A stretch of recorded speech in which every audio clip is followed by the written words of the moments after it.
Ձեռք բերեք իտալական նրբագեղ ու բարձրակարգ սալիկների նշված տեսականին, վճարելով բացառիկ 4400 դրամ 1 քառակուսի մետրի համար։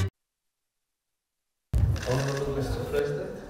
Excellencies, ladies and gentlemen, dear participants, it is a great pleasure to welcome you to this high-level event organized by Armenia as the host and the president of the upcoming Biodiversity COP17, and France as the host and co-president of the 3rd UN Ocean Conference in the beautiful city of Nice. This is one of many occasions when Armenia and France are joining their forces to ensure that the global environmental agenda remains at the forefront of our international efforts, and we jointly advance the objective of addressing such challenges as climate change, biodiversity loss, pollution, and other issues which have brought the current generation to the verge of a planetary crisis. Armenia, with the trust of the international community and with the support of its partners, is putting its best efforts for holding a very successful and result-oriented COP17 next year, which we hope will help reverse the tide of biodiversity loss and ensure a more sustainable, greener, and nature-friendly path of development.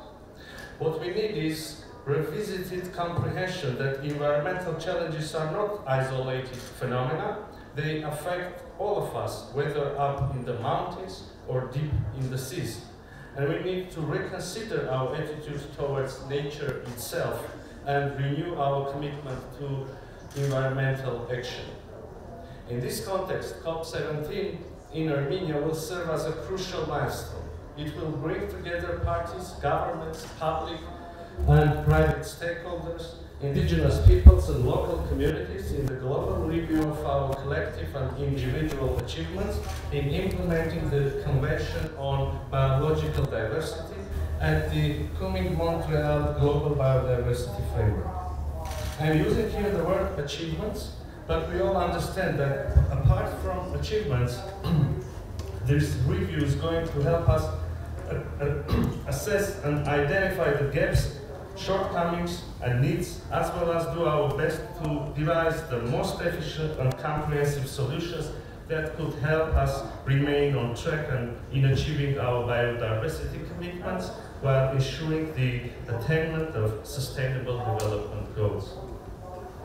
The discussions and deliberations here at the Ocean Conference are extremely relevant to COP17 objectives, as ocean biodiversity is an essential pillar of global biodiversity preservation.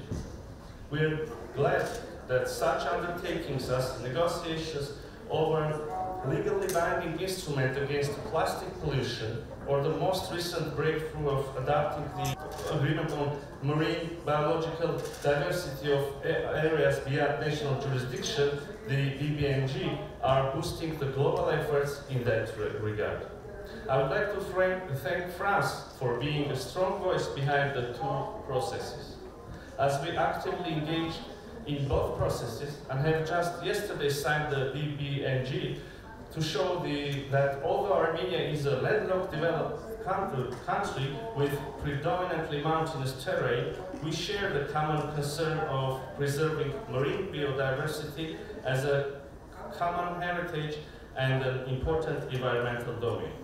We also believe that the protection and preservation of marine ecosystems are closely linked to what we are doing inland and in the mountains, because in many ways they impact marine ecosystems. This high-level discussion is precisely about identifying the deep interconnections between marine and terrestrial ecosystems and their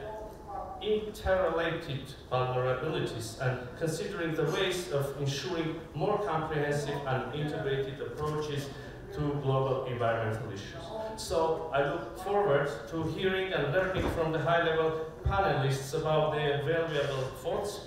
and recommendations on these matters, with the hope that this will contribute to leveraging the outcomes of this discussion in support to Biodiversity COP17 in Armenia next year. Thank you for your attention, and I wish all of us fruitful deliberations.